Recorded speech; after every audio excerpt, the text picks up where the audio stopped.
नारायणं नमस्कृत्य नरं चैव नरोत्तमं देवीं सरस्वतीं व्यासं ततो जयमुदीरयेत्। प्रपन्नपारिजाताय तोत्रवेत्रैकपाणिये ज्ञानमुद्राय कृष्णाय गीतामृतदुहे नमः। वसुदेवसुतं देवं कंसचाणूरमर्दनं देवकी परमानंदम कृष्णं वंदे जगद्गुरुम। सभी को नमस्कार। आज हमारा दूसरे अध्याय का 31वां श्लोक प्रारंभ होगा। 31वां श्लोक है। आप लोगों के पास में गीता होगी तो निवेदन है कि गीता में 31वां श्लोक निकालें। सौधर्मम अपि चावेक्ष नाविकम्पितुमर्हसि धर्म्याद् युद्धात् श्रेयोऽन्यत् क्षत्रियस्य न विद्यते। भगवान कहते हैं अर्जुन से कि तू अगर अपने धर्म को देखता है, स्वधर्म को देखता है, तो भी तुझे भय करने के योग नहीं है, तुझे भय नहीं करना चाहिए, क्योंकि क्षत्रिय के लिए धर्म युद्ध से बढ़कर कोई दूसरा कल्याणकारी कर्तव्य नहीं है। अभी तक अर्जुन और भगवान कृष्ण का जो संवाद चल रहा था उसमें दूसरे अध्याय में देह देही का विवेक दिया था और उसका शोक को समाप्त करना।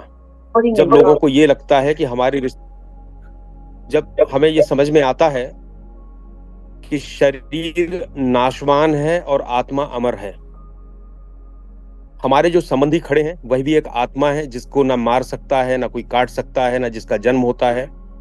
इस विवेक के द्वारा जो कर्मों से होने वाला शोक है उसका निराकरण होता है, लेकिन इसके लिए बड़ा विवेक और वैराग्य की जरूरत होती है और आवश्यक नहीं है कि हर व्यक्ति उस स्थिति में हो कि इतना विवेक वैराग्य को समझ सके और इस चीज को आत्मसात कर सके। इसलिए भगवान अब एक मनोवैज्ञानिक तरीके से अर्जुन को समझाने की शुरुआत इस श्लोक से करते हैं और वो कहते हैं कि जो स्वधर्म यहां से शुरुआत है वो है स्वधर्मम अपि चावेक्ष। अपने स्वधर्म को देखते हुए, तो हम आज इस पे बात करेंगे कि स्वधर्म क्या है, ताकि हम भगवान जो कहना चाहते हैं उसको समझ सकें। यहां भगवान ने कहा है कि स्वधर्म का जब पालन करते हुए कोई कर्म होता है तो कर्म का दोष नहीं होता, उसका पाप नहीं होता। कहने का तात्पर्य यह कि अगर अर्जुन क्षत्रिय है और धर्म युद्ध में वो युद्ध करता है, संहार करता है, हिंसा करता है, लेकिन चूंकि उसका स्वधर्म है इसलिए यह कार्य उसके लिए दोषपूर्ण नहीं होगा। तो सुनने में ये बड़ा ऐसा लगता है कि शायद हम आस्था के आधार पर इस बात को कह रहे हैं, लेकिन हम इसको प्रयास करेंगे कि वेदांत के आधार पर हम तार्किक रूप से इस चीज को सिद्ध करें कि हाँ, स्वधर्म के पालन करने में जो भी कर्म होते हैं उनका दोष नहीं होता है। गीता में ही एक जगह आया है, सहजम कर्म कौन्तेय सदोषम अपि न त्यजेत सर्वारंभा ही दोषेन धूमे नाग्निर इवावृता। जैसे अग्नि के साथ धुआं होता है, धुएं के बिना अग्नि नहीं हो सकती, इसी तरह कोई भी ऐसा कर्म नहीं है जिसमें दोष ना हो। तो जब सभी कर्म दोषपूर्ण हैं और बिना कर्म के इस संसार में हमारा काम भी नहीं चल सकता, तो वो कौन सा तरीका है कि कर्म भी हो और उसका दोष, उसका पाप हमें ना पड़े। इसको भगवान ने कहा है स्वधर्म से। इसकी बात शुरू करते हैं। गीता में जो स्वधर्म शब्द है ये स्व कर्म के रूप में आया है, सहज कर्म है, स्वभावज कर्म है, स्वधर्म है। देखिए, धर्म जो है वो एक प्रक्रिया है, तो वो कर्म के माध्यम से ही होती है, तो उसी को हम स्वकर्म भी कहते हैं और उसको हम स्वधर्म भी कहते हैं।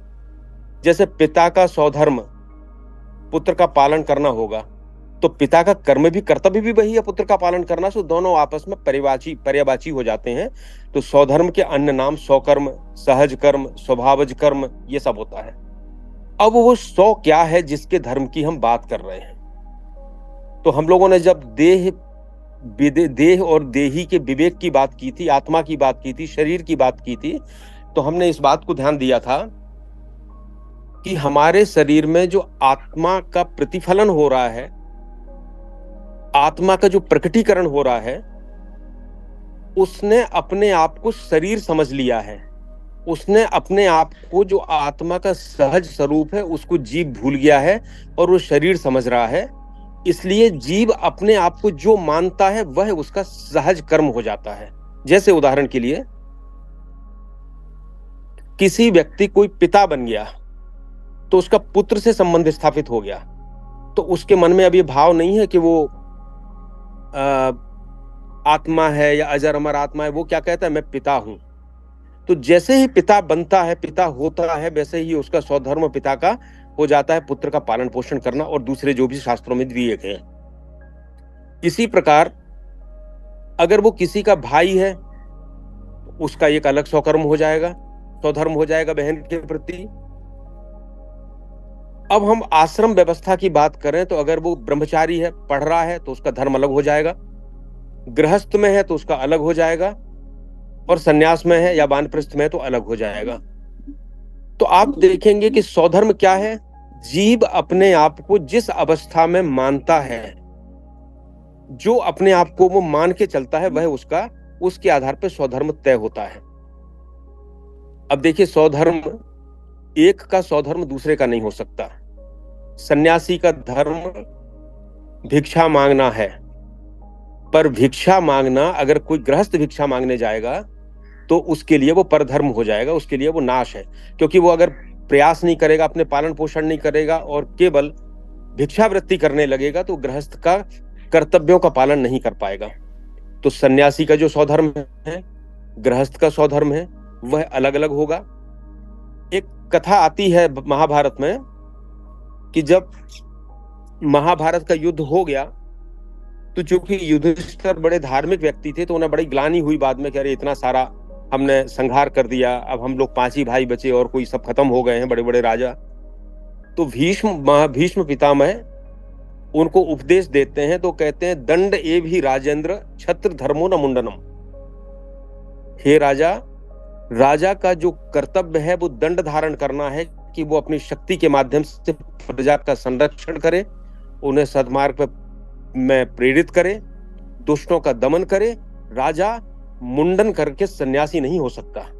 सो स्वधर्म के बारे में पूरा महाभारत ही इस बात का है कि धर्म क्या है, अधर्म क्या है, किन परिस्थितियों में इसका निर्णय होता है। तो भगवान ने यहां जो स्वधर्म की बात की है, तो चूंकि अर्जुन क्षत्रिय वंश का तो था ही, लगातार उसकी शिक्षा दीक्षा जो थी, उसकी चित्त की वृत्ति जो थी, वो युद्ध करने की तरफ ही थी। तो भगवान ने यहां कहा कि चूंकि तुम क्षत्रिय हो और तुमको धर्म युद्ध करना है, तुम्हें अपनी शक्ति का प्रयोग अन्याय के विरुद्ध, अधर्म के विरुद्ध करना है। इसलिए ऐसा जो युद्ध होगा वह तुम्हारे लिए पाप का कारण नहीं होगा, क्योंकि वो तुम्हारा स्वधर्म है। अब स्वधर्म जो है वो कैसे काम करता है समाज में, हम देखेंगे। स्वधर्म क्या है, हमारी वृत्ति है जो हमें भगवान ने स्वभाव दिया है। जैसे मैंने पहले कहा कि क्षत्रिय है, क्षत्रिय स्वभाव उसका पैदा हुआ, तो उसका स्वधर्म क्षत्रिय हो गया। इस पर जब बड़ा विचार किया ऋषियों ने, तो पाया कि 4 ही तरह के मोटे तौर पे स्वभाव हो सकते हैं, और इस आधार पे 4 वर्णों की कल्पना की गई और उसमें लोगों को बांटा गया। तो एक वर्ण का मतलब है जिसमें रहने वाले व्यक्तियों का स्वधर्म सामान्य रूप से एक सा होता है। वैसे तो बहुत अलग अलग होंगे, उनकी प्रवृत्ति एक सी होती है। इसीलिए जब वर्ण व्यवस्था बनी तो वो जन्म से नहीं थी, वो वर्ण व्यवस्था हमेशा उसकी वृत्ति से, उसकी रुचि से हुआ करती थी। आप गीता में भी देखेंगे, चातुर्वर्ण्यम मया सृष्टम गुण कर्म विभागशः।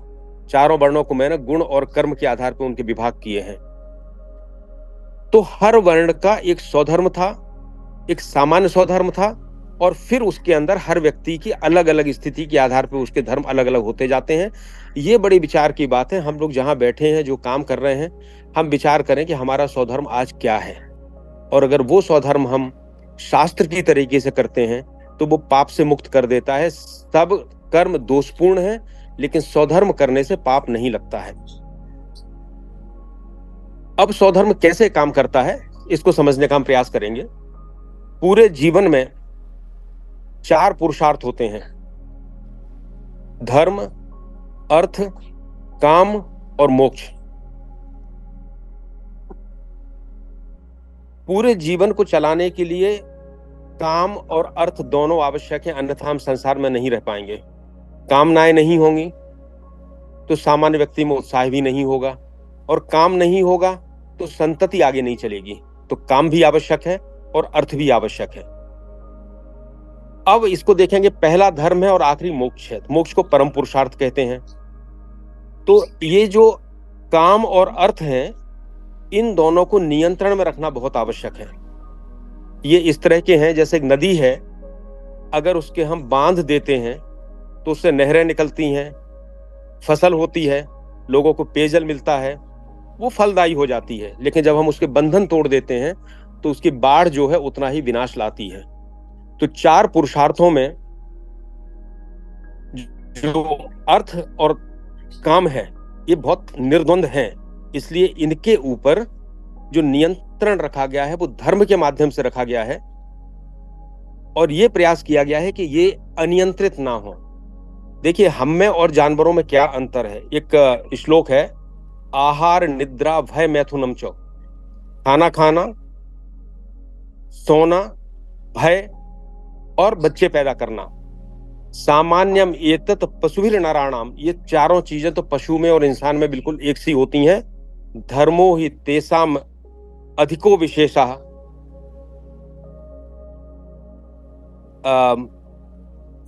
समानाम हीना पशु भी समाना।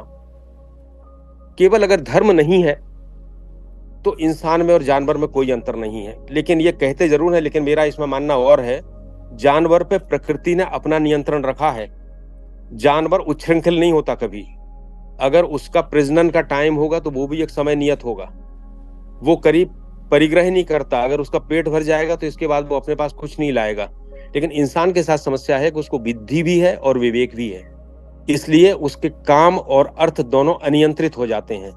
तो स्वधर्म के माध्यम से इनको नियंत्रित करने की प्रक्रिया लाई गई है। और देखिए, हमारा धर्म के दो भाग होते हैं, एक अभ्युदय है और एक निःश्रेयस है। अभ्युदय मतलब सांसारिक प्रगति, भौतिक प्रगति, और निःश्रेयस मतलब आत्मिक। तो जब काम और अर्थ के ऊपर स्वकर्म के अनुसार उनका पालन किया जाता है तो वो अभ्युदय करते हैं, यानी स्वकर्म उनका जो विषय है वो अलग कर देता है और उनकी अच्छाइयों को सामने लाता है। हमारे यहाँ काम का भी मनाही नहीं है। भगवान तो गीता में कहते हैं कि धर्मा विरुद्धो भूतेषु कामोष्मि भरतर्षभ।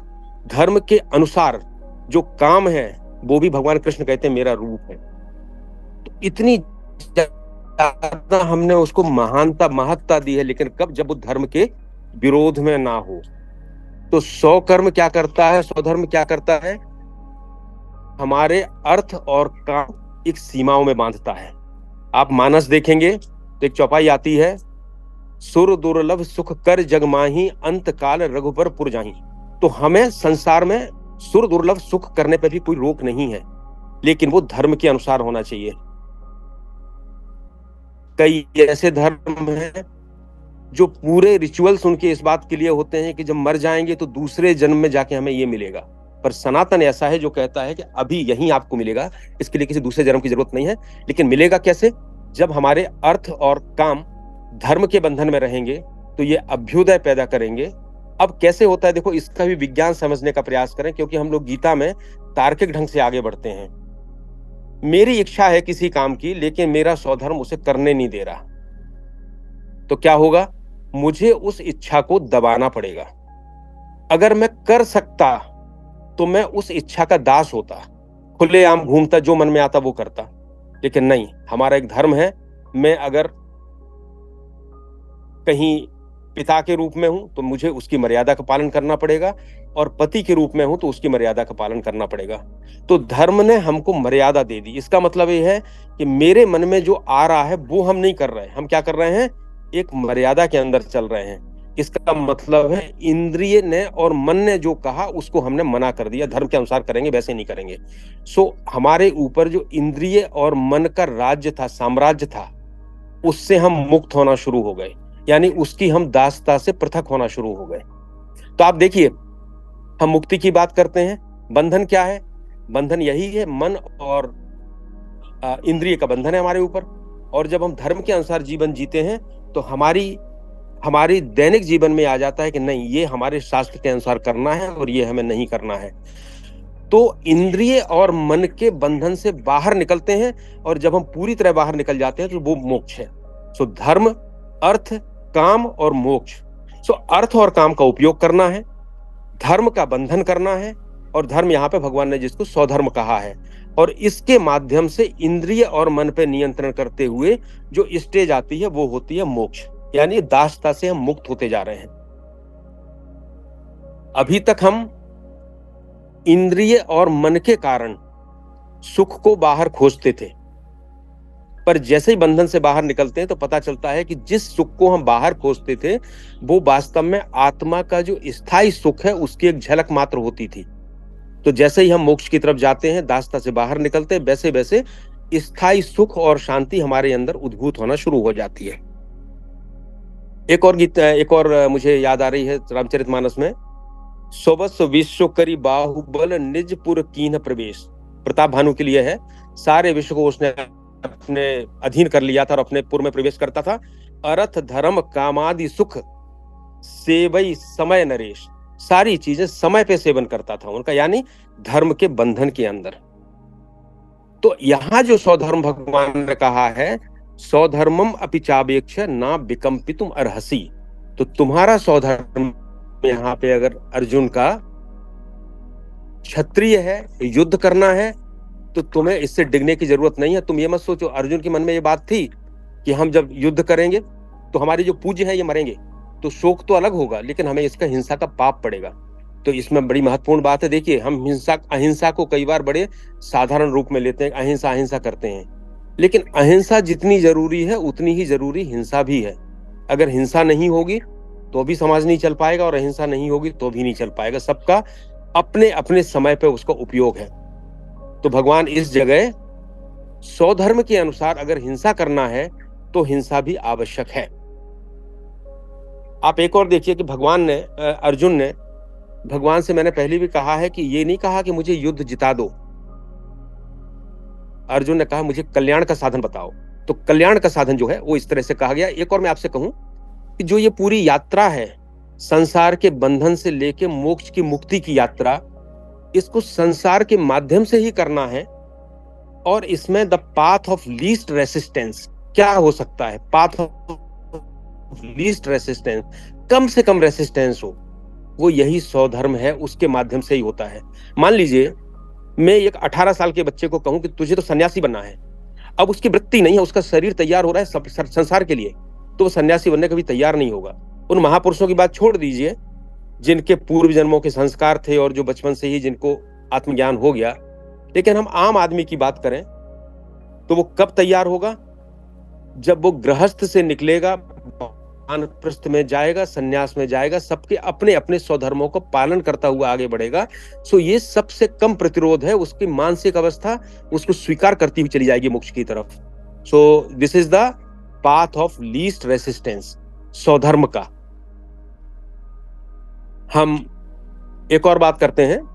हमने एक बात की थी कि स्वधर्म के साथ में जो उसका स्थूल रूप है वो वर्ण व्यवस्था के रूप में है, और बड़ा महत्वपूर्ण है कि वर्ण व्यवस्था जन्मना नहीं है, जन्मना नहीं है तो बाद में बन गई। एक और मैं आपको बताऊं कि भेद समाज में हमेशा रहेगा।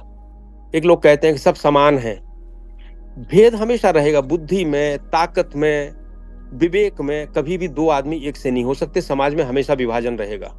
हमारा शरीर है तो शरीर में मुख भी है और पैर भी है, लेकिन हम पैर को मुख नहीं कह सकते, मुख को पैर नहीं कह सकते। लेकिन जब दर्द होगा तो पैर भी उतनी ही तकलीफ देगा जितना हमारा सिर तकलीफ देगा या हमारा मुख तकलीफ देगा। तो समाज में भी जो व्यवस्था है, सबका अपना महत्व है, लेकिन वेदांत कभी भी विशेषाधिकार को सहन नहीं करता, स्वीकार नहीं करता, उसके लिए सब बराबर हैं। तो वर्ण व्यवस्था में जो बुराई है वो है विशेषाधिकार का आ जाना, कि किसी एक वर्ण ने कहा कि हम विशेषाधिकार वाले हैं, दूसरे को हम विशेषाधिकार नहीं देंगे। इस पर विवेकानंद जी ने भी काफी कहा है, और कहा है कि ये हमारे जो पतन का या हमारी दुरावस्था का जो बहुत बड़ा कारण है, ये भेदभाव। दूसरा, इस श्लोक में एक बात आई है, इसलिए हमने स्वधर्मम अपि चावेक्ष ना विकंपितुम अर्हसि।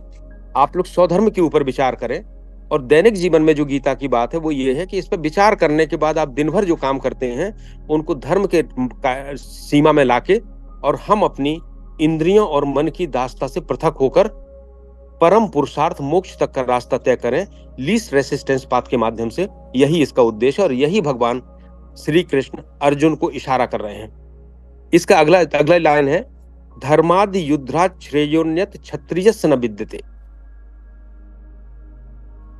वो कहते हैं कि धर्म युद्ध से ज्यादा श्रेयस्कर क्षत्रिय के लिए कुछ भी नहीं है। तो श्रेयस्कर क्यों है? श्रेयस्कर इसलिए है हर युद्ध श्रेयस्कर नहीं होता। कई युद्ध होते थे जो कब्जा करने के लिए होते हैं, अपने साम्राज्य का विस्तार करने के लिए होते हैं, दूसरे को प्रताड़ित करने के लिए होते हैं, वो युद्ध धर्म युद्ध नहीं हो सकते हैं। लेकिन महाभारत के युद्ध में आप देखेंगे महाभारत कैसे था, जो पांडु के पुत्रों का राज्य के ऊपर जो अधिकार था, और महाभारत आप पढ़ेंगे तो आप देखेंगे कि शुरू से ही लगातार ये बात आ रही कि युधिष्ठिर को पहले राज्याभिषेक युवराज बना दिया गया था।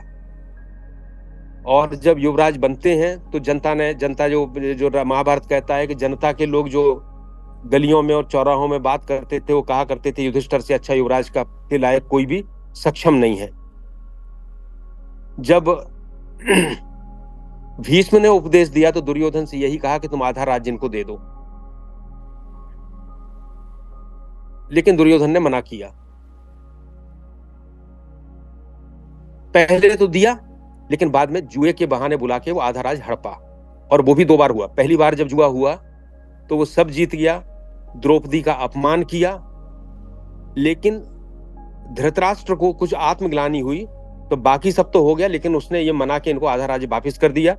लेकिन जब पांडव अपने आधे राज्य में वापिस जा रहे थे तो बीच में फिर दूत को भेजा गया और बुलाया कि फिर से जुआ खेलना चाहते हैं, दूत खेलना चाहते हैं, और फिर दोबारा बुलाया और फिर ये शर्त रखी कि जो हारेगा वो 12 वर्ष का वनवास करेगा और 1 वर्ष का अज्ञातवास करेगा, और अगर अज्ञातवास में उसको पहचान लिया गया तो 12 वर्ष का वनवास फिर करेगा।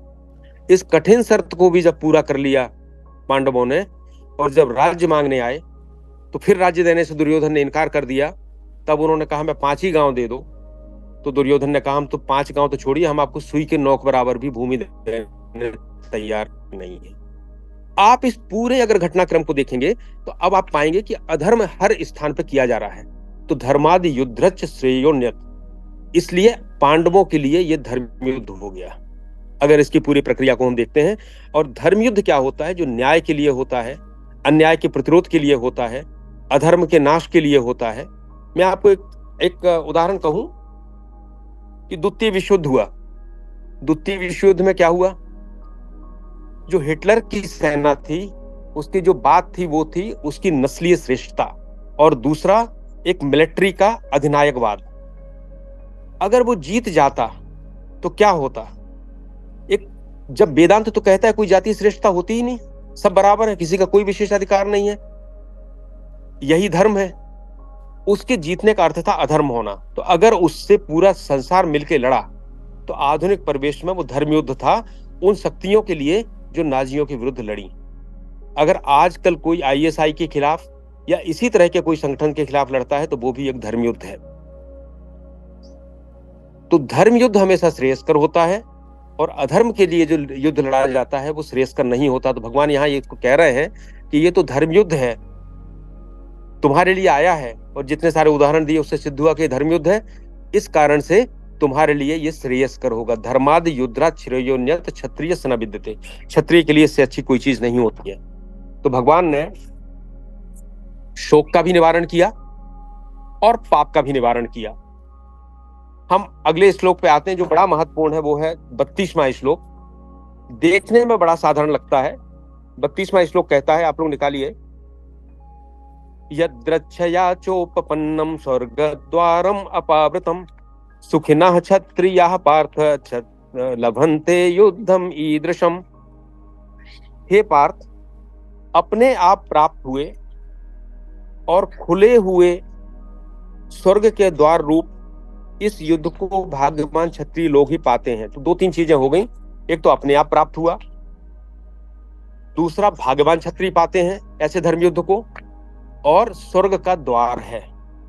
हम इस श्लोक को देखते हैं तो बड़ा साधारण हमें समझ में आता है कि भगवान ने प्रोत्साहित करने के लिए कह दिया। हम कहते हैं ना, अरे भैया तुम इसको लड़ लो, स्वर्ग पहुंच जाओगे।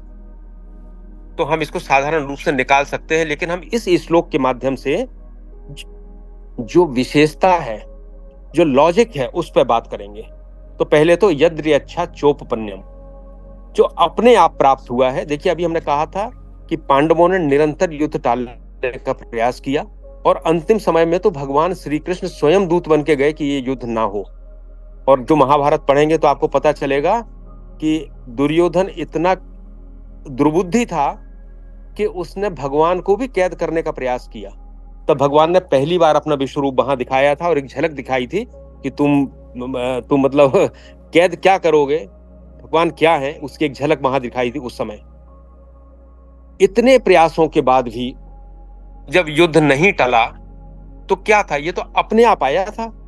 ये अर्जुन ने नहीं मांगा था, पांडवों ने नहीं मांगा था, ये कौरवों ने मांगा था। इसलिए यद्रि अच्छा चौपन्नम, स्वर्ग द्वार अपावृतम, स्वर्ग का द्वार है। ये बड़ा महत्वपूर्ण है, स्वर्ग का द्वार होना। एक महाभारत का श्लोक कहता है कि योगी जो सन्यास और योग के माध्यम से रास्ता तय करता है, और एक शूरवीर जो युद्ध में अपने प्राणों को त्याग देता है, दोनों को ही स्वर्ग प्राप्त होता है। बड़ी विचित्र बात है कि योगी जो लगातार योग कर रहा है, ध्यान कर रहा है, जप कर रहा है, तप कर रहा है, और ये जो सैनिक जो युद्ध में प्राण त्याग रहा है, दोनों को स्वर्ग कैसे मिल सकता है? इसको थोड़ा हम समझने का प्रयास करेंगे। हम लोगों ने कुछ दिन पहले तत्व ज्ञान के ऊपर बात की थी, और तत्व ज्ञान में यह पाया था कि हमारा जो शरीर है वो स्थूल शरीर भी है, सूक्ष्म शरीर भी है और कारण शरीर भी है। सूक्ष्म शरीर सूक्ष्म पंच तत्वों से बना है और स्थूल शरीर स्थूल पंच तत्वों से बना है। सूक्ष्म शरीर में 17 अवयव हैं, 5 ज्ञानेंद्रियां, 5 कर्मेंद्रियां, 5 प्राण, मन और बुद्धि, और कहीं कहीं शास्त्र कहते हैं कि अहंकार भी इसमें शामिल है, जो 18वां है। और जितने ये सूक्ष्म पंच तत्वों से बना हुआ जो सूक्ष्म पंच तत्वों से बनी हुई जो 18 या 17 जो ये चीजें हैं, इनका एक एक लोक है। कैसे? आपने लोकों का नाम सुना होगा, चंद्रलोक, सूर्यलोक, और ये कहते हैं कि आत्मा इन लोकों के माध्यम से भेदन करती हुई ऊपर जाती है। आत्मा नहीं, जीव जिन सूक्ष्म पंच तत्वों से बना है, सूक्ष्म शरीर जिन सूक्ष्म पंच तत्वों से बना है, इन पंच तत्व इनका एक एक देवता है, और उस देवता का एक एक लोक है। जैसे हमने कई बार सुना होगा, चंद्रमा मनसो जाता, मन चंद्रमा से पैदा होता है। और महत्वपूर्ण बात यह है कि काल्पनिक नहीं है। जब पूर्ण चंद्रमा होता है तब सबसे ज्यादा मानसिक प्रॉब्लम होती है पूरे संसार में, सबसे ज्यादा पागल होते हैं, सबसे ज्यादा पागलपन के दौरे पड़ते हैं। तो चंद्रमा से मानसिक मन, चंद्रमा सीधा सीधा मन को प्रभावित करता है। तो जब मृत्यु होती है तो ये जो 18 तत्व हैं, ये अपने अपने लोक में जाना प्रारंभ करते हैं, उस तरफ इनका आकर्षण होता है। तो मन होगा तो वो चंद्रलोक की तरफ जाएगा, और बुद्धि होगी तो वो सूर्यलोक की तरफ जाएगी, क्योंकि बुद्धि को प्रभावित करता है सूर्य। इसलिए हम कहते हैं गायत्री मंत्र में हम जो शुद्ध बुद्धि की प्रार्थना करते हैं वो सूर्य से करते हैं, सविता से करते हैं, सविता की प्रार्थना है। ये थोड़ा सा गहरा है, लेकिन मैं इसलिए आपको बताना चाहता हूं कि जब आप इस लॉजिक को समझेंगे और आप जब इसके बाद तत्वबोध को पढ़ेंगे तो आपको गीता के रहस्य स्पष्ट होना शुरू हो जाएंगे। तो जब मृत्यु होती है तो जो ये 18 सूक्ष्म शरीर के जो 18 तत्व हैं, ये अपने अपने लोक में जाना प्रारंभ करते हैं, और जो ज्यादा प्रबल होता है वो बाकी को खींच के अपने लोक में ले जाता है। सामान्य रूप से हम लोग पूरा जीवन मन से बिताते हैं, मन जो कहता है वो करते हैं। सामान्य व्यक्ति, गीता कहती है, कहां जाता है? चंद्रलोक में जाता है मरने के बाद उसका सूक्ष्म शरीर, क्योंकि उसका मन बहुत प्रबल होता है, वो बाकी 17 को भी खींच के चंद्रलोक ले जाता है, और इसको कहते हैं पितृयान। तो कई बार हम गरुड़ पुराण में पढ़ते हैं, पितृयान पढ़ते हैं, देवयान पढ़ते हैं, तो जब हम इन चीजों को गहराई से समझेंगे वेदांत के माध्यम से, तो हमें इसका लॉजिक स्पष्ट होगा। अब मान लीजिए किसी की बुद्धि प्रबल है, मन नहीं है, यानी वो उसकी अवस्था चेतना बहुत ऊपर उठी हुई है, क्योंकि उसने स्वधर्म का पालन किया है। और स्वधर्म का पालन का मतलब है बुद्धि से सोचेगा कि हमें ये काम करना या नहीं करना, इंद्रियों की और मन की दास्ता से बाहर आएगा, तो वो सूर्य लोक की ओर गमन करेगा, और वो कहलाएगा देवयान, कि देवयान में बैठ के वो सूर्य लोक में गया। इसी तरह से अलग अलग लोकों में सूक्ष्म शरीर की यात्रा होती है, जीव की यात्रा होती है। इसको हम सामान्य रूप से गरुड़ पुराण पढ़ते हैं, और आजकल के लोग उसको हंसी में उड़ा देते हैं। पर इन चीजों को जब आप गहराई से सोचेंगे, मन को सोचेंगे, क्या मन चंद्रमा से किस तरह से प्रभावित होता है, सूर्य से बुद्धि किस तरह प्रभावित होती है, तो ये चीजें आपको शुरू हो जाएंगी। अब हमने कहां से शुरू किया था? बात हमने ये शुरू की थी कि ऐसा कैसे हो सकता है कि योगी को भी वही चीज प्राप्त हो जो चीज एक सैनिक को प्राप्त हो रही। स्वर्ग द्वारम अपावृतम, स्वर्ग का द्वार खुला हुआ है तुम्हारे लिए। देखिए, अगर हम अपने आप में बुद्धि तत्व को प्रबल करते हैं तो हमारे स्वर्ग लोक जाने की संभावना होती है। बुद्धि तत्व कैसे प्रबल होगा?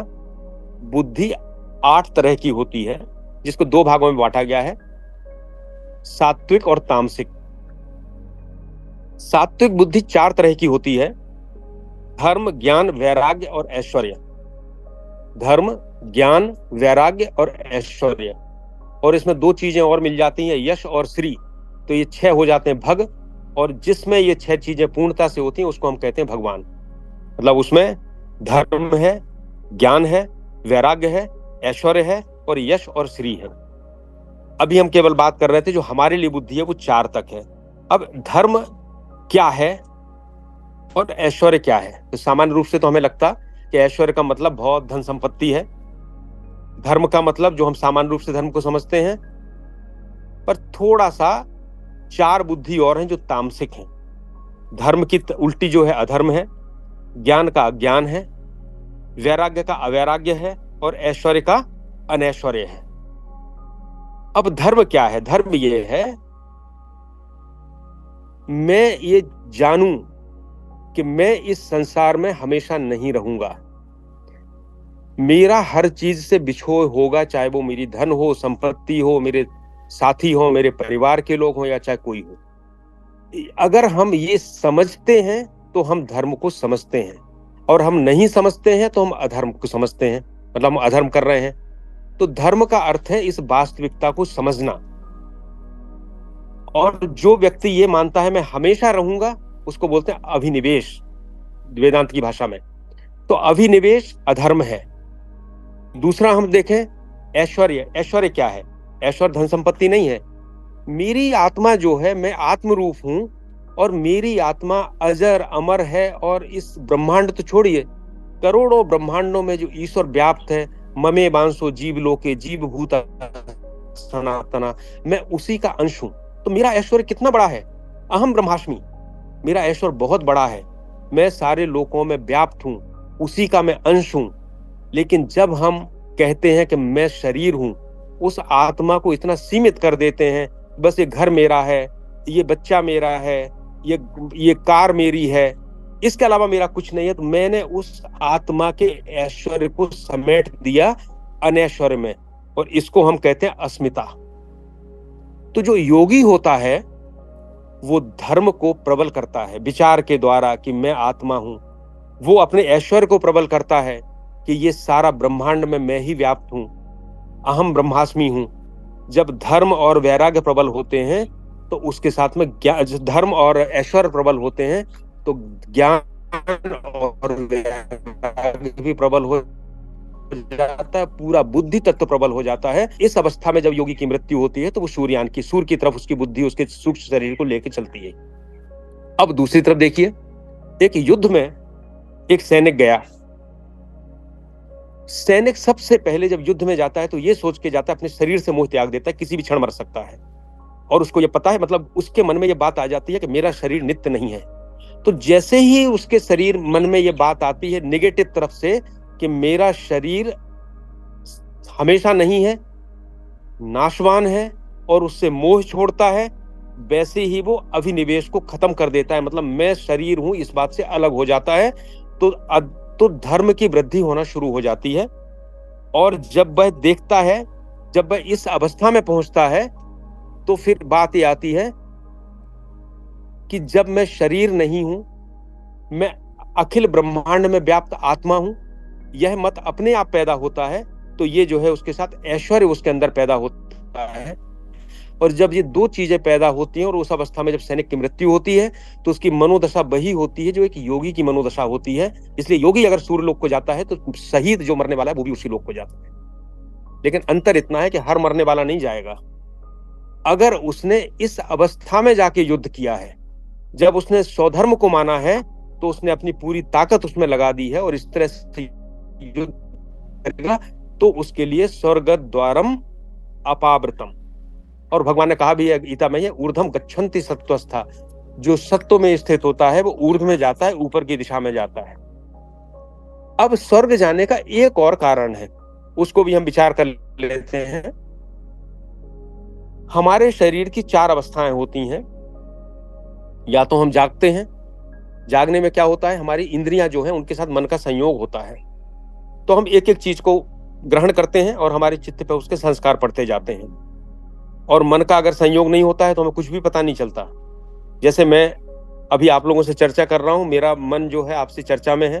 हो सकता है कोई बगल में मुझे बुलाए, मैं उसको ध्यान ही ना दूं, क्योंकि मेरे कान ने उसको सुना लेकिन मेरे मन ने उसको सपोर्ट नहीं किया। तो ये जागृत अवस्था है जब मन इंद्रियों के साथ उस संवेदना को ग्रहण करता है और चित्त पर उसके संस्कार बनते हैं। दूसरा होता है स्वप्न। जो संस्कार बनते हैं वो जब स्वप्न में, जब हम सोते हैं, हमारे सामने एक रिक्रिएशन होता है, वो स्वप्न होता है। और सुषुप्ति, सुषुप्ति वो होता है जब मन पूरी तरह से इंद्रियों से अलग हो जाता है। और सुषुप्ति ऐसी चीज होती है जिसमें किसी चीज का भान नहीं रहता। मैं गरीब हूं, मैं धनी हूं, मैं स्वस्थ हूं, मैं अस्वस्थ हूं, मैं वृद्ध हूं, मैं बच्चा हूं, हम सारी चीजें भूल जाते हैं। आपके सामने कितने भी अच्छे भोग रखे हों, लेकिन नींद आएगी तो सब चीजें हम छोड़ देंगे, पहले सोएंगे। तो सुषुप्ति ऐसी चीज है सबको आगे खींच लेती है। पर एक चौथी अवस्था भी है जिसको कहते हैं तुरीय अवस्था।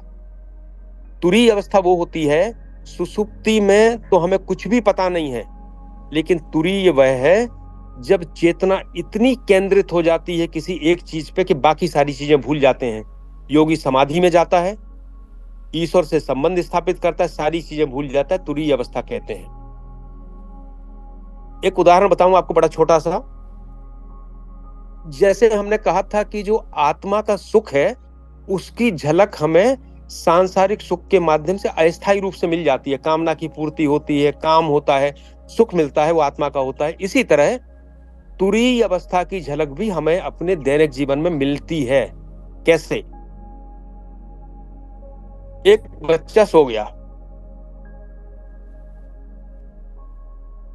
उसकी माँ को चिंता हुई कि इसने खाना नहीं खाया, बच्चा भूखा है, सो गया। तो वो जगाएगी बच्चे को, कहेगी बेटा खाना खा लो। उसको खूब नींद आ रही, वो क्या कहेगा, मुझे भूख नहीं लगी, मुझे मत परेशान करो, और फिर सो जाएगा। जब वो उठेगा तो वो कहेगा कि अरे भूख तो भाई बहुत लग रही। तो माँ से कहेगा, माँ आपने हमें जगाया नहीं खाना खाने के लिए। तो माँ कहेगी, हमने तुम्हें जगाया था लेकिन तुमने कहा था हमें भूख नहीं लगी। जिस समय बच्चे ने कहा कि मुझे भूख नहीं लगी, वो कौन सी अवस्था थी? अगर वो जागृत होता तो वो कहता भूख लगी, क्योंकि भूख तो लगी थी। अगर वो सुप्त होता तो वो बोलता ही नहीं, क्योंकि सुप्तावस्था में तो कोई चेतना होती ही नहीं। चेतना तो होती है, कोई इंद्रिय का, कोई मन के साथ संयोग होता नहीं। जिस क्षण उसने कहा कि मुझे भूख नहीं लगी, वो ना सुप्त में था ना जागृत में था। वो तुरीय अवस्था की वही छोटी सी झलक है जो झलक हमें सांसारिक भोगों में आत्मा के सुख की मिलती है। इसी तरह से जब एक सैनिक, एक वीर पुरुष स्वधर्म का पालन करता हुआ युद्ध करता है और अपनी पूरी चेतना किसी एक शत्रु पे केंद्रित कर देता है, लेकिन क्या हर युद्ध में नहीं, धर्म युद्ध में। अर्जुन ने जब जयद्रथ का वध किया तो उसको केवल यह था कि जयद्रथ का सिर दिखाई दे और मैं प्रहार कर दूं। पूरी चेतना एक जगह जाके केंद्रित हो गई। इसी समय, इस अवस्था में अगर उस सैनिक की मृत्यु युद्ध में हो जाती है तो ये तुरीय अवस्था है, वही जो योगी को भी प्राप्त हुई थी। पहले हमने आपको 2 तरह से समझाया, ऐश्वर्य और धर्म के माध्यम से, दूसरा तुरीय अवस्था के माध्यम से। एक सैनिक, एक वीर स्वधर्म का पालन करते हुए जब इस अवस्था पे पहुंच जाता है, इस अवस्था पे पहुंचने पे अगर मृत्यु होती है तो वो स्वर्ग जाता है। अब केवल आखिरी बात इसमें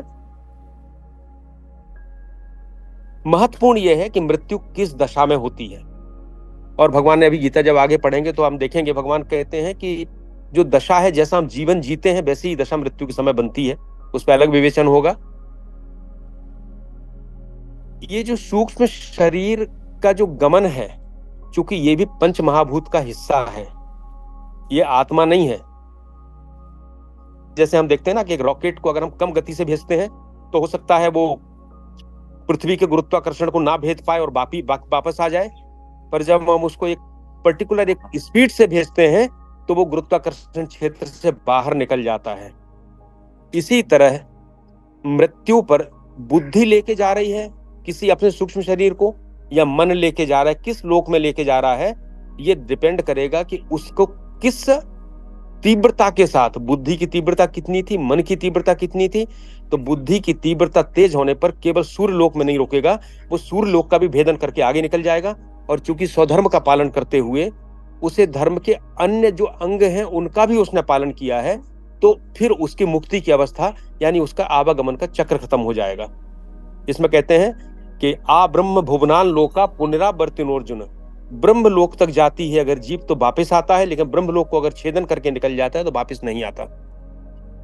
ये साधारण रूप से हमको लगता है ये सारी बातें आस्था की हैं, लेकिन केवल आस्था नहीं है, इनको आप जब संसार के उदय और सब चीजों को देखेंगे तो बड़ी तार्किक रूप से ये सारी चीजें होती हैं, और हमको ये प्रेरित करती हैं कि हम भी अपनी बुद्धि को प्रबल करें, हम भी अपने मन के ऊपर नियंत्रण करें और इस व्यवस्था से, इस चीज से आगे निकले। 33वां श्लोक है, अथ चेत्त्वम् इमं धर्म्यं संग्रामं न करिष्यसि तथा स्वधर्मं कीर्तिं च हित्वा पापम अवाप्स्यसि। यदि तू इस धर्म युद्ध को नहीं करेगा तो स्वधर्म और कीर्ति को खोकर पाप को प्राप्त होगा। अथ चेत्त्वम्, अगर तू नहीं करेगा, भगवान जानते हैं कि मानेगा नहीं, करेगा युद्ध, क्योंकि इसकी प्रवृत्ति है, और आज तक तो हमेशा युद्ध ही करता रहा, क्षत्रिय प्रवृत्ति है। लेकिन संभावना व्यक्त कर दी कि अगर तू नहीं करेगा तो क्या होगा, तथा स्वधर्मम कीर्तिम च हित्वा पापम अवाप्स्यसि, स्वधर्म खत्म हो जाएगा, तेरी कीर्ति नष्ट हो जाएगी और तुझे पाप पड़ेगा। तो पहले जो कह रहा था कि हमको अपने लोगों को धर्म युद्ध में मारने से पाप पड़ेगा, भगवान ने क्लियर कर दिया कि अगर तुम स्वधर्म का पालन करते हो तो पाप नहीं पड़ेगा, लेकिन अगर स्वधर्म से विरत होते हो और धर्मयुद्ध में भाग नहीं लेते हो तो जरूर पाप पड़ेगा। तो धर्म अधर्म, न्याय अन्याय के जो युद्ध होते हैं, अगर हम उस स्थिति में हैं और हम धर्म को और न्याय के पक्ष में, जब स्थूल युद्ध होता है तो उसमें खड़ा होना और संहार करना भी पाप का कारण नहीं है, उसके विरोध में जाना यानी उसको ना करना पाप है। ये भगवान इसको बताते हैं, और इन चीजों को हम अपने जीवन में हर क्षण में देख सकते हैं, विचार कर सकते हैं। अगला श्लोक 34वां,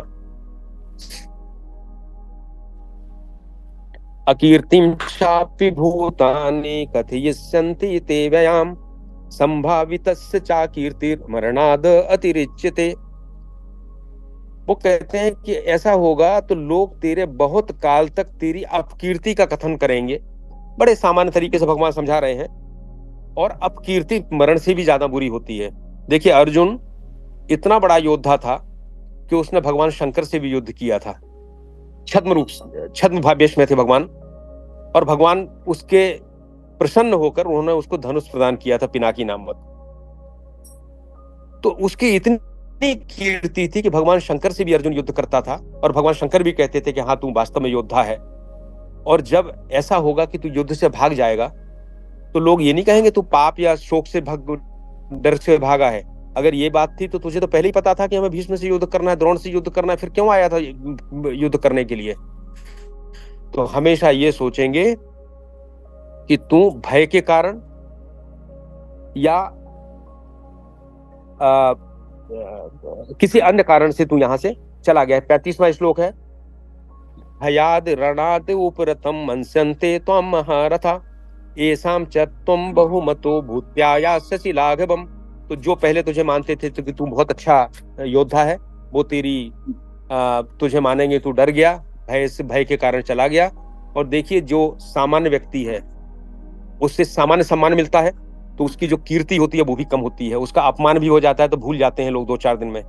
लेकिन जो जितने ऊपर के शिखर पे बैठा है उसका अपमान भी उसको उतने ही लंबे समय तक उसकी कीर्ति देता है। आपके अड़ोस पड़ोस में कितने लोग होंगे जिनकी अपकीर्ति हुई होगी, बदनामी हुई होगी, मर गए लोग, पड़ोस के लोग 1 महीने में 2 महीने में उनको भूल गए। लेकिन किसी महापुरुष के बारे में अगर कोई अपकीर्ति चिपक जाती है तो वो जन्म जन्मांतर तक चलती है, वर्षों चलती है, समाज में हमेशा अमर रहती है। तो कहते हैं तू तो बहुत बड़ा कीर्ति वाला है, तू ऐसा मत कर, नहीं तो लोग सोचेंगे भय से चला गया है। 36वें श्लोक में कहते हैं, अवाच्य वादांश्च बहून बदिष्यन्ति तबाहिता निंदन्तस्तव सामर्थ्यम ततो दुःखतरम नु किम। जब ऐसा अपमान होगा, तेरी निंदा होगा, इससे अधिक दुख क्या होगा। देखिए, अभी हम जब आगे पढ़ेंगे तो हम देखेंगे, आगे चलेंगे तो बताएंगे कि सम बुद्धि रहना बहुत महत्वपूर्ण है कल्याण के लिए। हर परिस्थिति में हमारा अपने आप पर नियंत्रण हो। लेकिन जब अपमान होता है तो अंदर से विचलन पैदा होता है। तो भगवान कहते हैं कि दुख तो होगा ही, लेकिन जो विचलन पैदा होगा ये तुम्हारे समत्व को नष्ट करेगा और तुम्हारे कल्याण के मार्ग में बाधा बनेगी। इन सब चीजों को इस तरह से करके अब आखिरी श्लोक हम लेते हैं, 37वां श्लोक। आप देखेंगे कि भगवान ने सबसे पहले युद्ध की आज्ञा दी थी, क्षुद्रम हृदय दौर्बल्यम त्यक्तोत्तिष्ठ परम तप। और अर्जुन ने क्या किया था? अर्जुन ने कहा था कि पता नहीं हम जीतेंगे नहीं जीतेंगे, यदि बात जयेम यदि बानो जयेयुः। और भगवान के बाद इतना समझाने के बाद भी अर्जुन ने कहा था, ना योत्स इति गोविंदम उक्त्वा तूष्णीम बभूभा, मैं तो युद्ध नहीं करूंगा, और चुप हो गया था। तो भगवान की आज्ञा नहीं मानी थी। अब भगवान यहाँ पे दोनों तरह से 37वें श्लोक में उसको बता रहे हैं कि तुम्हारे 2 प्रश्न थे, तुमने इनकार कर दिया था और जीत के ऊपर संदेह किया था। तो भगवान कहते हैं 37वें में, हतो वा प्राप्स्यसि स्वर्गम जित्वा वा भोक्ष्यसे महीम तस्मात् उत्तिष्ठ कौन्तेय युद्धाय कृत निश्चयः। भगवान कहते हैं कि तूने कहा था जयेम यदि बानो जयेयुः, या जीतूं या ना जीतूं। भगवान कहते हैं तुम जीतोगे, हार जाओगे तो स्वर्ग मिलेगा। स्वर्ग कैसे मिलेगा? अभी जो पहले हम बात कर चुके हैं, स्वधर्म का पालन करने से स्वर्ग द्वारम अपावृतम मिलेगा। तो भगवान ने एक तो पहले जयेम वा यदि बानो जयेयुः दोनों का निराकरण कर दिया कि ठीक है, तू हारेगा तो भी तेरे हाथ में लड्डू है और जीतेगा तो भी है। फिर भगवान कहते हैं युद्धाय कृत निश्चय तस्मात् उत्तिष्ठ कौन्तेय युद्धाय कृत निश्चय। कौन्तेय क्यों कहा? क्योंकि युद्ध की आज्ञा कुंती ने ही दी थी पांडवों को, जाओ बेटा तुम युद्ध करो। याद कराना चाहते थे तुम उस कुंती के पुत्र हो जिसने तुमको यह आज्ञा दी थी। युद्धाय कृत निश्चय, दृढ़ निश्चय करो और युद्ध करो। ये सारी परिस्थितियों में हमारे ऊपर लागू होता है। कोई भी परिस्थिति आ जाए, हमें जूझना है, युद्ध करना है, निश्चय करना है, दृढ़ निश्चयी बनना है। संस्कृत का एक श्लोक है, ये नहीं सिद्धंति कार्याणि न मनोरथे नहीं सुप्तस्थ सिंहस्थ प्रविशन्ति मुखे मृगः। शेर भी मुंह खोल के बैठा रहे तो मृग उसमें प्रवेश नहीं करेगा, उसे प्रयास करना पड़ेगा शेर को भी। तो इस संसार में भगवान क्या कहते हैं? भगवान कहते हैं कि संसार में दृढ़ निश्चय, युद्ध, संघर्ष, उसमें अपना पूरा पुरुषार्थ लगा देना, इसी में जीवन का आनंद है, इसी में आपके जीवन की सार्थकता है। इसलिए जो कहते हैं ना कि धर्म के मार्ग से लोग पलायनवादी हो जाते हैं, जब गीता पढ़ते हैं तो पता चलता है कि गीता से ज्यादा कर्मठ व्यक्ति कहीं पैदा ही नहीं हो सकता। बस आखिरी बात करूंगा, खत्म करूंगा। हमारा शरीर जड़ है और जो हमेशा ये चाहता है कि आराम मिले। हम थोड़ी सी मेहनत करते हैं, 6 घंटे बाद हम सोने की इच्छा हो जाती है, आराम करने की इच्छा हो जाती है, थोड़ी देर में खाने की इच्छा हो जाती है, हमें एनर्जी चाहिए। शरीर हमेशा जड़ होने के कारण आराम मांगेगा, इसलिए आराम तलब हो जाएंगे तो हम मेहनत नहीं कर पाएंगे, और मेहनत नहीं कर पाएंगे तो संसार में हमें पुण्य भी, हमें आनंद भी नहीं मिलेगा। तो भगवान इसके बाद वो तरीका बताते हैं कि जो हम कर्म भी करें, हमारी थकान भी ना हो। गहन कर्म के बीच में गहन शांति और गहन शांति के बीच में गहन कर्म। सो जो अगले श्लोक 38 से शुरू होंगे मन की क्षमता को रखते हुए कर्म किस तरह करें कि हम अपने आप को शांत स्थिर रखते हुए अत्यंत कर्म में रत रहें, और भगवान के हम जो भगवान की जीवन है भागवत में, उसके माध्यम से और महाभारत के माध्यम से देखेंगे कि वो कर्म करने का क्या तरीका होता है। उसको हम अगले जब हम लोग चर्चा करेंगे रविवार को, तब हम करेंगे। आज बस इतना ही। श्री कृष्णार्पणमस्तु। जीव और आत्मा में क्या अंतर है? जीव और आत्मा का जो अंतर है, इस पे बारे में सर हम लोग पिछले बार भी कई बार बात कर चुके हैं। देखिए, हम अभी जो है अद्वैत वेदांत के माध्यम से ही मैं बात करता हूं, क्योंकि हर दर्शन में कुछ ना कुछ अंतर है। तो जो शंकराचार्य जी ने अद्वैत वेदांत की व्याख्या की है, उसके अनुसार आत्मा तो सर्वव्यापी है, अजर है, अमर है, सर्वगत है, अनादि है, अनंत है। जो ब्रह्म है, जैसे सूरज चमक रहा है तो जो प्रकाश सर्वत्र है, वो हम मान सकते हैं कि सूरज अगर ब्रह्म है तो जो प्रकाश है वो पूरा आत्मा है। अब जीव क्या है? हमने एक पानी से भरा हुआ घड़ा रख दिया, तो उस घड़े में पानी में सूर्य का प्रतिबिंब बनने लगा, सूर्य उसमें प्रतिभासित होने लगा। तो हमारा सूक्ष्म शरीर जो है, जो सूक्ष्म पंच तत्वों से बना है, जिसमें हमने प्राण, ज्ञानेंद्रिय, कर्मेंद्रिय, मन, बुद्धि, अहंकार की बात की है, वो एक सूक्ष्म शरीर जो स्थूल शरीर के अंदर रहता है, जो स्थूल पंच तत्वों से बना है, जब वो अस्तित्व में आता है और उसमें ब्रह्म रूपी चेतना आती है, तो उसमें प्रकाशित होना शुरू हो जाती है, वही जीवन है। तो आत्मा तो वो है जो सब में एक है। अलग अलग लोगों में भी अलग अलग, ये आत्मा अलग अलग नहीं है, आत्मा एक ही है वेदांत के अनुसार, अद्वैत वेदांत के अनुसार। लेकिन जीव क्या है? जो सूक्ष्म शरीर है जिसमें आत्मा प्रतिभासित हो रही है, वो सूक्ष्म शरीर जो है जीव है, जिसने ये मान लिया है कि मैं, जो प्रकाश हो रहा है चेतना का, वो अजर अमर आत्मा का नहीं है, ये मैं हूं और मैं ये शरीर हूं, वो जीव है। तो मृत्यु जब होती है तो कृष्ण कहते हैं वायु गंधा निवासयात, जैसे वायु के ऊपर गंध बैठ के चली जाती है, प्रवेश कर जाती है, बाहर चली जाती है, पर बैठ के अपनी अगली यात्रा प्रारंभ कर देता है। तो जीव वो है जिसने ये मान लिया है कि हमारे अंदर जो चेतना है वो बस इस शरीर ही है, यही सब कुछ है, वो जीव है। और उसके अंदर जो चेतना प्रतिभाषित हो रही है वो आत्मा है। सो आत्मा ना मरती है, ना आत्मा जिंदा होती है, ना वो कटती है, ना नष्ट होती है। और आत्मा में, हर व्यक्ति की आत्मा में कोई फर्क नहीं है, वो एक ही ब्रह्म से अपनी चेतना की अनुभूति है। लेकिन जीव अलग अलग है, और जिस दिन जीव को यह ज्ञान हो जाएगा कि मैं आत्मा हूं, उस दिन उसका मोक्ष हो जाएगा, उस दिन कारण शरीर खत्म हो जाएगा।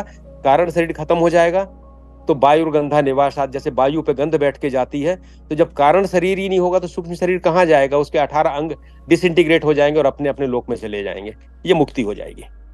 यही दोनों में अंतर है। सर, मेरा क्वेश्चन स्वधर्म से है सर।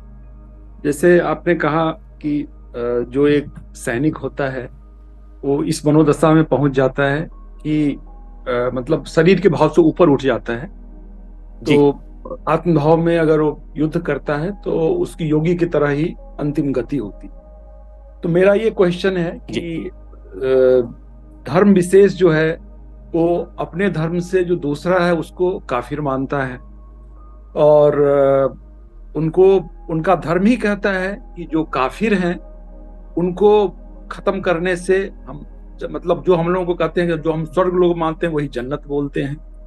तो क्या जो लोग इस तरीके से काम कर रहे हैं उनका भी वही गति होगा जो योगी का होगा और हमारे जो सैनिक हैं उनका होगा? मतलब ये थोड़ा सा हाँ बिल्कुल ठीक है। प्रकाश, बीच में थोड़ा सा और मैं भी इंटरफेयर कर रहा हूँ, क्योंकि एक मुकेश नेमा जी ने भी लगभग यही प्रश्न किया है जो नवीन जी बोल रहे हैं इस पे चैट बॉक्स में, कि धर्म युद्ध की व्याख्या और विशेष की मांग करती है। क्या आपको नहीं लगता कि दुनिया भर के आतंकवादी संगठन अपने अनुयायियों को लगभग ऐसे ही तर्क नहीं देते हैं जैसा अभी आपने दिया था धर्म युद्ध के फेवर में? कृष्ण ने दिया वैसा ही उनके लोग कहते हैं कि आप धर्म युद्ध करिए। नवीन भी वही बोल रहे हैं, पर ये प्रश्न मुकेश नेमा जी ने किया है। पहले तो आपको ये 3-4 खंडों में इसका उत्तर दे पाऊंगा मैं। पहला तो ये है कि जो सेमेटिक धर्म है, जिसमें ईसाई हैं, मुस्लिम हैं, यहूदी हैं और सनातन है, इसमें एक बेसिक अंतर है। बेसिक अंतर यह है कि वो धर्म विश्वास पे आधारित है, उनकी किताब में जो लिखा है वो अंतिम सत्य है, उसमें कोई अनुभव की बात नहीं है, उसमें कोई इफ एंड बट्स नहीं है। हमारा धर्म अनुभूति का है, सनातन धर्म। और सनातन क्यों है? वो सनातन इसलिए है कि जो हम लोगों ने सूक्ष्म तत्व की बात की, हम लोगों ने स्थूल पंच तत्वों की बात की है, ये सबके लिए एक से है, ये किसी ने बना नहीं दिए। आपके पास 5 ही ज्ञानेंद्रियां हैं, आप 5 ज्ञानेंद्रियों से 5 ही सूक्ष्म तत्वों को, 5 ही तरह की संवेदनाओं को आप ग्रहण करते हैं। सो सनातन धर्म जो है वो जैसा है वैसा है, जैसा ईश्वर ने बनाया। जैसे विज्ञान है ना, आप गुरुत्वाकर्षण को बदल नहीं सकते, आप फ्रिक्शन को बदल नहीं सकते, जैसा है सो है, क्योंकि प्रकृति ने बनाया है, हमें उसको केवल खोज कर सकते हैं। इसी तरह से जो ईश्वर का स्वरूप है, उसको जैसा बनाया है वैसा ही है, हम केवल उसका उपयोग कर सकते हैं। और उपयोग करने का तरीका निकाला कि अगर हम स्वधर्म का पालन करेंगे, हम एक विशेष मनोदशा में, लेकिन वो मनोदशा कब? धर्म युद्ध। 2 चीजें शर्त है उसमें, स्वधर्म भी है और धर्मयुद्ध भी है। और धर्मयुद्ध क्या है? धर्मयुद्ध, जब धर्म की बात हमने की तो हम फिर अंदर चले गए और हमने कहा कि धर्म क्या है। धर्म की बहुत सी परिभाषाएं हैं। धर्म है किसी वस्तु का गुण, जैसे आग का गुण ऊष्मा, अगर ऊष्मा नहीं होगी तो आग नहीं होगी, धर्म नहीं होगी तो हम नहीं होंगे। क्षत्रिय का धर्म धर्म युद्ध करना। इसी तरह से केवल एक चीज नहीं है कि मारने से वीर उस गति को प्राप्त हो रहा है। सैनिक तो बहुत शहीद होते हैं, पर सबको मोक्ष थोड़ी हो जाता। अगर वो धर्म युद्ध कर रहा होगा, वो सात्विक भाव में होगा, उसकी बुद्धि उतनी प्रबल हो जाएगी, तो जरूर उसको स्वर्गलोक मिलेगा और उस लोक से ऊपर जाएगा। अब जो आतंकवादियों की बात करते हैं, तो देखिए उनका धर्म लॉजिकल नहीं है, उसने लॉजिक नहीं दिया कहीं, उसने तो कहा कि मैंने कहा तुम मानो। सो वो एक चीज को मान के आगे उसका पालन करना शुरू कर देते हैं। पर हमारे पास तो अनुभूति है ना, जितनी चीजें हैं आप इस पे विचार करें और अनुभूति करें तो आपको खुद लगेगा कि हाँ भाई, ये हमारा मन कभी प्रबल होता है, कभी मेरी बुद्धि प्रबल होती है, कभी चंद्रमा से हमारा मन प्रभावित होता है, सूर्य से हमारी बुद्धि प्रभावित होती है। तो आपको ये अनुभव होना शुरू हो जाएंगे। सो पहली चीज, आतंकवादी जब किसी को मारते हैं तो उनके पास ये सिद्धांत नहीं है। और दूसरा, उनका युद्ध धर्म युद्ध नहीं है, वो अधर्म युद्ध है, क्योंकि वो अपना अधिकार करने के लिए, दूसरे को प्रताड़ित करने के लिए, दूसरा हमारी बात नहीं मान रहा इसलिए उसको सजा देने के लिए वो काम कर रहे हैं। तो चूंकि वो धर्म युद्ध नहीं होगा तो बेसिक शर्त ही खत्म हो गई। बेसिक शर्त खत्म हो गई तो स्वर्ग की बात ही नहीं हो गई, खत्म हो गई बात। फिर उनकी जो मनोदशा होगी, उस मनोदशा में हिंसा होगी, द्वेष होगा, क्रूरता होगी। और जब इन दशाओं में जब किसी को मारेंगे और खुद मरेंगे तो फिर उसी लोकों में जाएंगे। फिर वो लोग भी हमारे पास है, हमारे पास रौरव नरक भी है। तो जब मनोदशा बदल जाएगी, देखिए हत्या एक आतंकवादी भी करता है और हत्या एक सैनिक भी करता है। सो 3 स्थितियां बनती हैं। आतंकवादी की जो मनोदशा है वो हमेशा उसके लिए भी लोक रिजर्व है।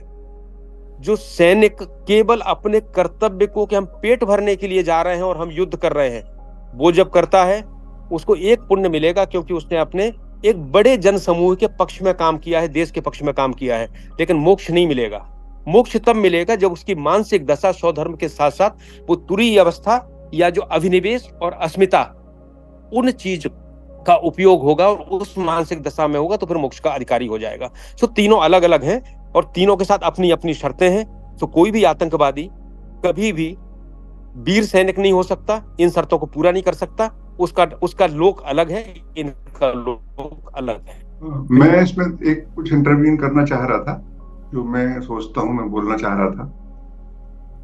असली में जो धर्म शब्द है और रिलीजन शब्द जो है, उसमें थोड़ा सा गैप है जी। और धर्म जो है एक पूरा का पूरा, मतलब जो वास्तविकता है उसके संदर्भ में है। और मानव धर्म की बात हो रही है जब हम मानव के रूप में बात करते हैं। और जो पंथ हैं, जैसे इस्लाम हुआ या हम हिंदुओं में बोले तो वैष्णव हुआ या शैव हुआ, ये जो हमारी पूजा पद्धति है उसको यदि हम धर्म मान लेते हैं तब स्थिति बहुत बदल जाती है। और जो भारतीय चिंतन है उसमें धर्म की परिभाषा ही बहुत डिफरेंट है। धर्म का मतलब है law of humanity, law of nature, हम उसको धर्म बोलते हैं। यदि हम नेचर के खिलाफ कुछ करते हैं, प्रकृति के खिलाफ कुछ करते हैं, प्रकृति को नुकसान करने के लिए कुछ करते हैं, तो वो धर्म युद्ध नहीं हो सकता। वो यदि हम प्रकृति को बचाने के लिए, मानव समाज को बचाने के लिए यदि हम युद्ध करते हैं तो वो धर्म युद्ध होगा। अब इसकी परिभाषा करना बहुत इतना सरल नहीं है कि आप बोला कि उसने जय श्री राम नहीं बोला या उसने अल्लाह अकबर नहीं बोला या उसने कुछ और नहीं बोला तो ये अधर्म हो गया, ये समझने की स्थिति है।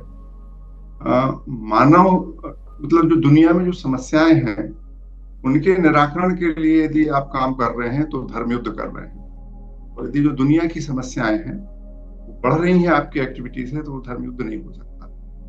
ये एक जनरल किस्म की जो आज हमारा आधुनिक चिंतन है उस तरीके से इस तरीके से समझ में आता है मुझे।